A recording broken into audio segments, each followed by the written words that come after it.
thought it was going to be different this time. You know, I knew I was going to be here for the long haul, 4 quarters, and, you know, that's what it's about. It's about competing and competition and stepping up when you're on a big stage. Well, I mean, I'm just happy for him. I'm happy for him, not by his performance today, because, you know, I told him I was off at him, but I'm just happy by the way that he's continued to progress and have confidence in himself and staying humble. He did an excellent job on offense. Big credit to Michael Vick. He made some plays today that I haven't seen a lot of quarterbacks make for a long time. Tremendous. Played another excellent game. You know, he showed the world again. Why he still one of the premier quarterbacks in this league, and still has the talent that he's always had. I've had some great games in my day, but I don't think I had one quite like this one. Michael Vick making even more history. He joins Bill Kinney back in 1983 and Eric Hipple in 1981. The only guys ever with 300 yards passing, 4 touchdown passes, and 2 rushing touchdowns in the same game. And Vick actually stands out among this bunch because he's the only guy to ever do all of that and rush for 50 yards at least. Of course, he had 80 on this night.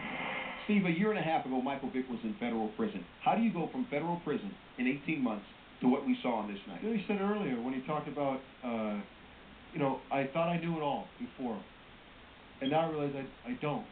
And once you realize that you don't know anything, you realize I have so much to learn. And once you open that up, that is an onion that just has layers and layers and layers. And you talk about a quarterback, you start to now say, oh my gosh, footwork really matters, eye level really matters, delivery, accuracy.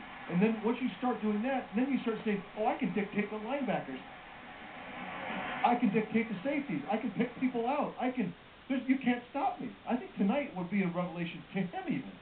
My gosh, if I play quarterback like this, I am unstoppable. And if he plays quarterback like that, he puts points on the board, which helps his defense, and he also takes the numbers and puts them for the pass defense and allows his running game to work even more.